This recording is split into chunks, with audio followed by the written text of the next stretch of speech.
जब Trump election जीते थे जनवरी 2025 में, तो ऐसा लगा कि यूएस इस टाइम पे इंडिया के साथ खड़ा होगा, अपने दोस्तों के साथ खड़ा होगा। लेकिन ट्रंप ने आते-आते ऐसे कारनामे करने शुरू कर दिए कि ट्रंप आज मोस्ट अनपॉपुलर लीडर है पूरे वर्ल्ड के अंदर, अमेरिका के अंदर भी। ट्रंप ने ऐसी स्टेटमेंट दी कि मैं कनाडा को 51st स्टेट बना लूंगा। फिर ट्रंप ने एक और स्टेटमेंट दी, पनामा कनाल को ले लूंगा।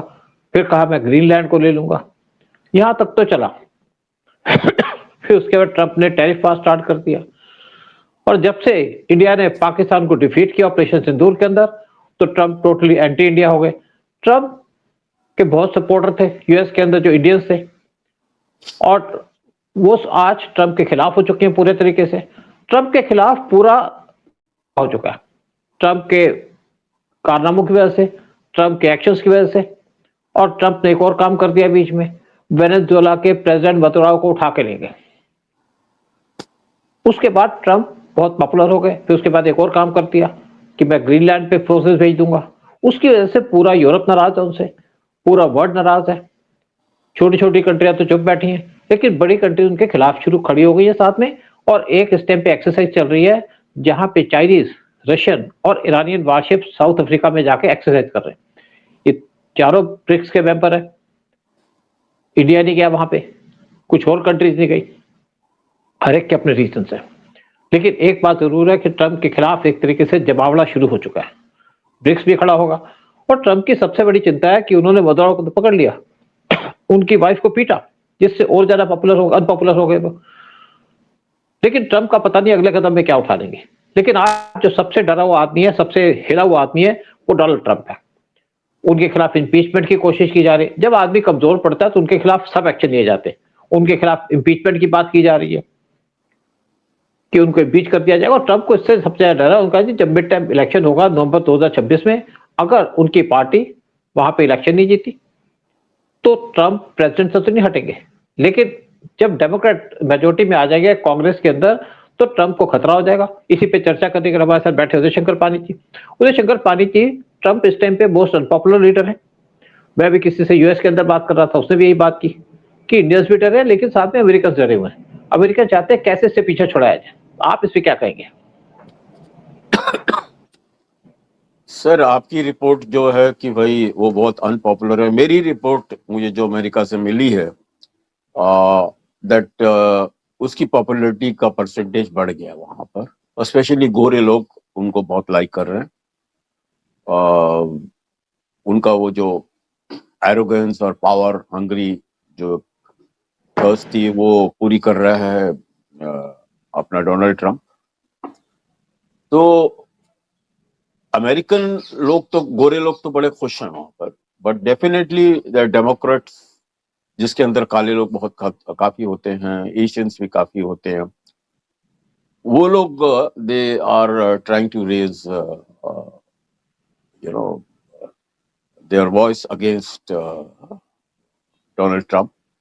और वो शायद आवाजें आप तक पहुंची हैं जिसकी वजह से आपको लग रहा है कि भाई he is very unpopular, but that's not the fact. He's become very popular there. और दुनिया भर में जो लोग कोई सीरियसली नहीं लेता था डोनाल्ड ट्रंप को, आज सीरियसली ले रहे हैं कि यार ये आदमी कुछ भी कभी भी कर सकता है। इसने अपना जोर तो दिखा दिया कि एक कंट्री के प्रेसिडेंट और उसकी बीवी को उठा के ले जाना। अगर वो कर सकता है तो बहुत सारे और कंट्रीज हैं जो काफी छोटे हैं और उनके साथ भी ऐसा हो सकता है।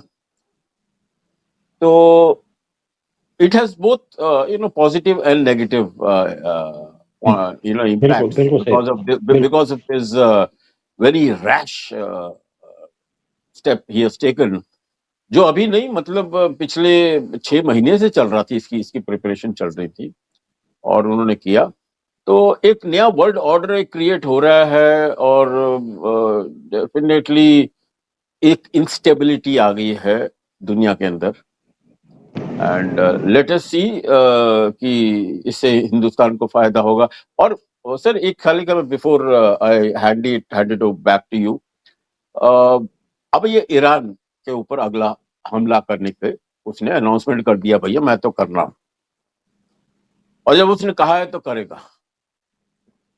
लेकिन ईरान एक ऐसा इशू है which is the mother of all the terrorist organisations in the world. Iran भी, वहां पारसी लोग थे, उस कंट्री को मुस्लिम कंट्री बनाया गया और जिसकी वजह से लोग वहां परेशान हो गए। परेशान खाली देखिए, not because the religion, it is economically also lot of frustration is happening out there in Iran. तो शायद अगर वो अगला स्टेप लेगा, मुझे लगता है कि उसकी पॉपुलैरिटी और भी बढ़ जाएगी and he will be much stronger person. Yes sir. अब देखते हैं, चलो, क्योंकि बेसिकली ये बात तो कहूंगा कि अगर ईरान पे अटैक करता है, ईरान को लिबरेट कराता है, तो वहां के लोगों की मुश्किलें बहुत कम हो जाएंगी।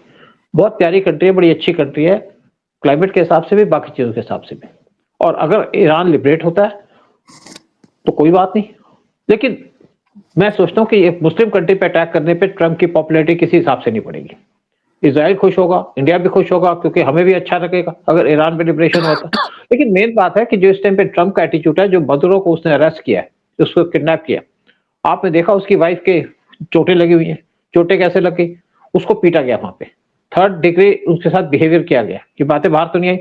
लेकिन ट्रंप का जो वेनेजुएला पे अटैक था, काफी हद तक फेल हो गया, क्योंकि जब ट्रंप ने वहां पे अटैक किया, उससे 2 दिन पहले वहां पे कुछ एयरक्राफ्ट आए थे, रशियन और चाइनीज एयरक्राफ्ट। उनमें जो सोना और चांदी थे, वहां पे 10 बिलियन से ज्यादा का सोना और चांदी थे, वो वहां से रशिया और चाइना शिफ्ट कर दिए, जिसपे ट्रंप की नजर भी थी। इससे पहले भी जब मदुरो पावर में आए थे 2013 से 2016 तक, तब भी वहां पे 5.3 बिलियन डॉलर का जो सोना था वो शिफ्ट कर दिया था उन्होंने आपके एक स्विट्जरलैंड के अंदर, वहां पे बैंक में रखवा दिया था। और ऑयल के साथ साथ वेनेजुएला के अंदर बहुत ज्यादा सोना चांदी भी है, वो सब शिफ्ट कर चुके हैं वो। और लेकिन जहां तक ऑयल की बात करें, यहाँ पे एक टैंकर उन्होंने पकड़ लिया था वेनेजुएला का, यूएस ने। उसके बाद 2 चाइनीज शिप थे, उनको पकड़ लिया था, जो उनको ऑयल लेके जा रहे थे। फिर एक रशियन शिप को पकड़ा। लेकिन जो रशियन शिप था, वहां पे रशिया ने बहुत बड़ी चाल खेली। वो जो शिप था उसके अंदर ऑयल नहीं मिला, क्योंकि रशिया ने एक डेकॉय शिप भेजा था वहां पे ट्रंप को टेस्ट करने के लिए। इससे ट्रंप बहुत ज्यादा भुखला गया। इसका मतलब है कि वहां पे केजीबी इस टाइम पे एक्टिव हो चुकी है सीआईए के खिलाफ, और एक तरीके से वर्ल्ड के अंदर वार चलेगा। एक रशियन शिप था जिसके अंदर कुछ टर्बो, कुछ ऐसी चीजें थी जो आपकी सबमरीन में यूज की जाती है, उसको डुबा दिया हाई सी के अंदर। लेकिन अब रशिया कह रहा है कि अगर आपने इस तरीके का काम करना है, हमारे शिप्स को डुबोएंगे या हमारे शिप्स को पकड़ेंगे, तो हम भी ऐसा काम करेंगे। और ऐसा हो सकता है कि हाई शिप के सीज के अंदर पायरेसी का काम शुरू हो जाए। और ट्रंप की इस टाइम पे पॉपुलैरिटी कम हो रही है, क्योंकि इस टाइम पे जो इनका कांग्रेस है उसके अंदर वोटिंग हुई थी आपके मदुरो को लेकर के, और वहां पे 5 रिपब्लिकन ने भी डेमोक्रेट के साथ दिया, जिससे ट्रंप को बहुत ज्यादा झटका लगा कि भाई मेरा तो यहाँ पे मेरे ही लोग मेरे खिलाफ जा रहे हैं। कुछ जो एक्स इनके सपोर्टर थे वो भी इनके खिलाफ हो चुके हैं, जो इन्होंने एक्शन लिया मदुरो के खिलाफ। क्यों आप किसी कंट्री के प्रेसिडेंट को उठा के ले जाते हैं? इससे कोई लोग खुश तो नहीं होंगे। कुछ को लगता है कि हमारा फायदा होगा, ऑयल मिलेगा, लेकिन मुझे नहीं लगता कि अमेरिका इससे ज्यादा फायदा उठा पाएगा ऑयल को लेकर के। कुछ ऑयल बेचेगा क्योंकि उनके कहाँ पे इन्वेस्टमेंट भी है। और अमेरिका कहता है कि हमने, और ये इसलिए क्लेम करता है कि उसने कहा 100 साल पहले हमने अपनी कंपनी ने काम करना शुरू किया था वेनेजुएला के खिलाफ, और वहां पे ऑयल निकालना शुरू कर दिया था, इसलिए जितना भी ऑयल है हमारा, ये क्लेम डालते हो दूसरी कंट्रीज के ऊपर भी। इससे पूरा गल्फ के अंदर भी प्रॉब्लम आ रही है। लेकिन एक और बात है कि आप जो बात कर रहे हैं इस टाइम पे अमेरिका के अंदर, वहां पे बैंक्स में प्रॉब्लम है।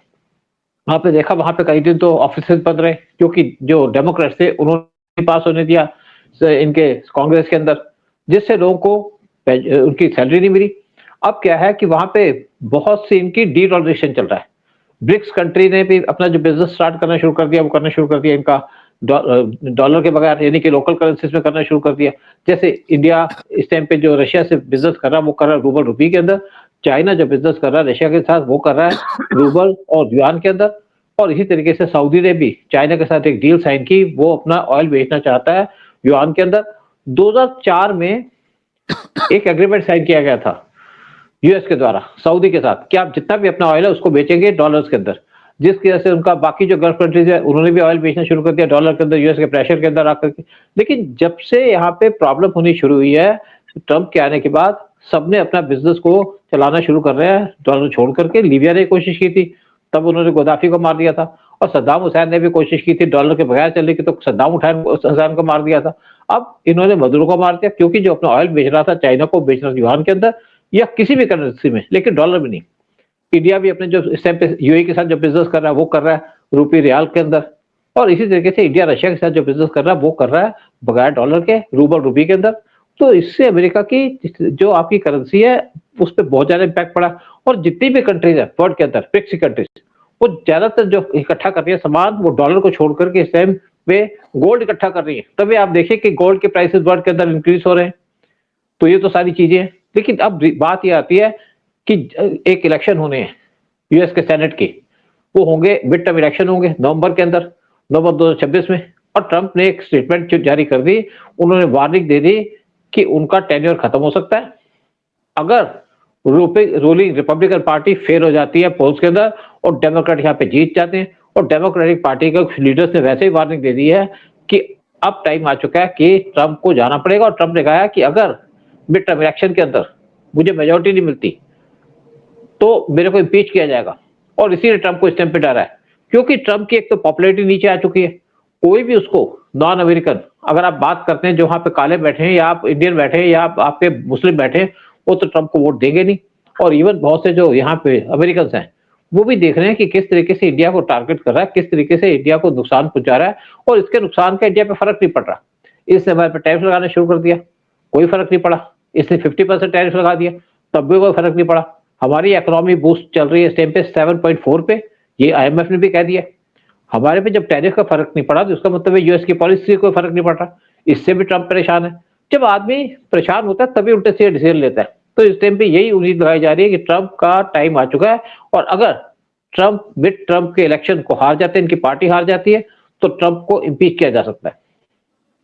हाँ सर, डेफिनेटली ये जो लड़ाई है ऑयल और डॉलर्स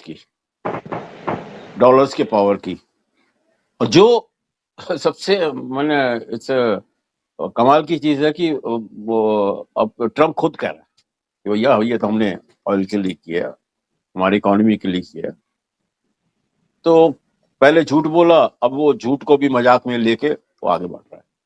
देखिए, ये आपने सही कहा कि ये हिंदुस्तान पे कोई फर्क नहीं पड़ रहा, इसलिए अमेरिका चाह रहा है कि हिंदुस्तान के साथ रिलेशन और सुधरे, और कुछ इकोनॉमिक डील्स हैं जो जल्दी से जल्दी हो, और वो बार बार कोशिश कर रहे हैं, लेकिन हिंदुस्तान टस से मस नहीं हो रहा, और मोदी जी बुरी तरह उनको इग्नोर कर रहे हैं, ignoring the most powerful country and the most powerful leader in the world. तो वो हमें गर्व की बात है कि हमारा एक प्राइम मिनिस्टर ऐसा है कि जिसको आप प्रेशर डालें तो वो हिलने नहीं वाला, प्रेम से उससे बात बोलें तो वो मान भी जाए शायद। तो एनीवे, कल एक बड़ी मीटिंग माने उसका दोबारा मीटिंग होने वाली है on the economic thing, and American are more interested than Indians for that deal कि भाई डील हो जाए जाके। लेकिन एक और बात, हाँ बिल्कुल, हाँ उदय, पता क्या बात है कि इंडिया अब उसने एक स्टेटमेंट दी कि मोदी मेरे से बात नहीं कर रहे। अरे मोदी क्या बात करे, मोदी बात करेगा तुम उसका मजाक उड़ा दोगे, मोदी बात करेगा तुम गाली भी दे दोगे, इसका तो कुछ भरोसा ही नहीं है। इसलिए देखिए बेसिकली जो आप अपनी क्रेडिबिलिटी खो चुके हैं, क्रेडिबिलिटी इस टाइम पे कोई नहीं है डोनाल्ड ट्रंप की। अगर आप क्रेडिबिलिटी से इज्जत से बात करो तो सब करेगा। आप प्रेसिडेंट होकर के किसी की नकल लगा रहे हो, फ्रेंच के प्रेसिडेंट की कर रहे हो। देखिए साथ में आप डील करना चाहते हो और आप कहते हो इंडिया की इकोनॉमी जीरो है। इंडिया ने एक $8 बिलियन का एग्रीमेंट साइन करने जा रहा है आज में, वो भी जर्मनी के साथ। ये सबमरीन बनाए जाएंगे, डीजल इलेक्ट्रिक सबमरीन। साथ में एक फ्रांस के जो प्राइम मिनिस्टर है, प्रेसिडेंट है, वो इंडिया के अंदर आ रहे हैं फरवरी के अंदर, और फरवरी के अंदर इंडिया के अंदर आके वो डील साइन कर रहे हैं बहुत जल्दी, क्योंकि सारी तैयारी हो चुकी है। वो होगी $25 बिलियन की, जिसके अंदर हमको 114 फाइटर जेट बनाने होंगे, और वो फाइटर जेट भी इंडिया के अंदर बनेंगे। हमारी इकोनॉमी बूस्ट कर रही है, तभी तो हम काम कर रहे हैं। और ट्रंप की जो स्टेटमेंट आ रही है, वो ट्रंप को इसलिए परेशान है कि इंडिया इतनी $33 बिलियन की डील कर चुका है 2 कंट्री के साथ, या करने जा रहा है, और मेरे साथ कोई डील नहीं कर रहा। इंडिया ने जो इनसे प्लेन लेने थे उसकी डील भी कैंसिल कर दी। फिर ट्रंप ने कहा था कि अब वैसे इंडिया ने कहा था कि हम 60 समथिंग अपाची लेना चाहते हैं। जितने अपाची लेने थे आ चुके हैं हमारे पास, हमें और कोई अपाची नहीं चाहिए, क्योंकि अपाची के बदले हमने अपने प्लेन बनाने शुरू कर दिए, प्रचंड प्लेन बनाने, हेलीकॉप्टर बनाने शुरू कर दिए, और वो हमारी नेवी को सबमिट भी डिलीवर, आर्मी को डिलीवर भी कर देंगे। क्योंकि जो अपाची फाइटर जो हेलीकॉप्टर्स थे वो सैंड या दूसरे एरिया के अंदर सूटेबल है, लेकिन हाइट पे वो इनइफेक्टिव हो जाते हैं। इसलिए इंडिया ने अपना हेलीकॉप्टर बना लिया, प्रचंड हेलीकॉप्टर, जो हमने लेह लद्दाख में डिप्लॉय करनी है। तो बेसिकली ट्रम्प जब छोटी-छोटी बातें करके उल्टी-सीधी बात कहेंगे तो उनकी क्रेडिबिलिटी खो जाती है। इंडिया ने इनसे इंजन माँगे थे, इंजन डिले कर दिए, हमारा प्रोजेक्ट डिले हो गया। तो क्या हम हार गए? हमने पाकिस्तान को जिस तरीके से ऑपरेशन सिंदूर में हराया, वो तो वर्ल्ड ने देखा। उससे हमारी इमेज भी बढ़ी है, क्रेडिबिलिटी बढ़ी। आज पूरा वर्ल्ड इंडिया से सामान खरीद रहा है, डिफेंस के इक्विपमेंट खरीद रहा है और सारी स्पेशली कंट्री इंडिया के अंदर इक्विपमेंट बनाना चाहती है। उस पे हम अलग से बात करेंगे कौन-कौन सी कंट्री इंडिया के अंदर एम्यूनिशन बनाना चाहती है, इंडिया से काम कराना चाहती है, क्योंकि हमारे पास मैन पावर है, रिसोर्सेज है, टेक्निकल नॉलेज है, टेक्निकल नो-हाउ। जिस तरीके से आज हम प्लेन बना रहे हैं, जिस तरीके से हेलीकॉप्टर बना रहे हैं, जिस तरीके से हम सबमरीन बना रहे हैं, जिस तरीके से बाकी इक्विपमेंट कर रहे हैं, जिस तरीके से हम प्रोक्योरमेंट कर रहे हैं डिफेंस इक्विपमेंट की, अपनी क्रेडिबिलिटी की वजह से कर रहे हैं। हमारे पास इस टाइम पे प्राइवेट जो पहले क्या था कि हमारी एचएएल सारा काम करती थी। आज प्राइवेट कंपनी वो इन्वॉल्व हो चुकी है, टाटा इन्वॉल्व हो चुका है, अडानी इन्वॉल्व हो चुका है और लार्सन टुब्रो वो इन्वॉल्व हो चुका है। साथ में एक हमने डिफेंस कॉरिडोर बनाई है यूपी के अंदर, जहां पे 5 स्टेट्स के अंदर हमारे प्रोडक्शन का काम किया जा रहा है डिफेंस के इक्विपमेंट का। पहले सारा काम होता था साउथ के अंदर कि पाकिस्तान से दूर हो, आज हम पाकिस्तान के क्लोज यूपी के अंदर ये काम कर रहे हैं। हम एक बहुत बड़ा हब बन रहा है इंडिया डिफेंस प्रोक्योरमेंट का, डिफेंस की प्रोडक्शन का। इजराइल यहाँ पे आ रहा है, सऊदी आ रहा है, यूएई आ रहा है, साथ में यहाँ पे यूएस आ रहा है, साथ में आपका फ्रांस आ रहा है, जर्मनी आ रहा है। इसीलिए आ रहे हैं कि हमारे पास सारी फैसिलिटीज हैं, हम सब कुछ कर सकते हैं। और आज हमको जो धमकी दे रहा है ट्रम्प, जिस तरीके से हमारे से डील कर रहा है, ट्रम्प अगर ऐसे बात करे कि वहां का यूएस का प्रेसिडेंट है तो बिल्कुल ठीक बात हो सकती है, यहाँ पे एग्रीमेंट भी हो सकते हैं, लेकिन हम वो एंटर करना चाहता है हमारे एग्रीकल्चर के अंदर, हमारी डेयरी इंडस्ट्री के अंदर। और इंडिया कहता है कि भाई हम तो आपका दूध नहीं लेंगे, क्योंकि अगर यहाँ पे एंटर कर जाता तो उनकी जो गाय है वो तो मीट भी खाती है, उनको मीट खिलाया जाता है, इसलिए वो दूध ज्यादा देती है। फिर हमारा जो किसान है उसके पास तो 1 एकड़ 2 एकड़ की जमीन है, अगर वहां पे यूएस घुस जाएगा, इनके किसानों के पास 1000 एकड़ की जमीन है, अगर घुस जाएगा तो हमारे किसान तो भूखे मर जाएंगे। तुम क्यों इनको एंटर करने दे? देखिए, जब कंट्री के साथ एग्रीमेंट होता है वो देखा जाता है किस जगह पे दोनों मिल सकते हैं। आप डेयरी और इसको छोड़ दो एग्रीकल्चर को, हमें कोई दिक्कत नहीं है। फिर आप टैरिफ लगा करके क्या करोगे? आपने 50% लगा दिया, 500% लगा दो। टैरिफ लगाओगे तो आपकी कंट्री में हमारा सामान नहीं जाएगा, नुकसान तो आपको भी होगा ना। अगर हमें नुकसान होगा तो आपको भी होगा। हमारे साथ बहुत सी कंट्री ने एफटीआई साइन किया है, इवन जर्मनी कह रहा है कि हम आपके साथ एफटीआई साइन करेंगे, साथ में यूरोपियन कंट्रीज चाहते हैं एफटीआई साइन करना। हमने बहुत सी कंट्री रशिया के साथ किया हुआ है, हमने एफटीआई साइन किया है फ्रांस के साथ, ऑस्ट्रेलिया के साथ और बहुत सी कंट्री के साथ करने भी जा रहे हैं। गल्फ के अंदर भी हमारे बहुत सी कंट्री के साथ एफटीआई यानी कि फ्री ट्रेड एग्रीमेंट है। तो अगर यूएस बिजनेस नहीं करेगा तो वो भूखा तो नहीं मर जाएगा। लेकिन आप बात करिए as a reliable, as a dependable friend, या एक कंट्री से कंट्री बात करने की होती है। अगर आप मजाक उड़ाएंगे मोदी का, मजाक उड़ाएंगे आपके मैक्रोन का, तो क्यों आपसे बात करेगा?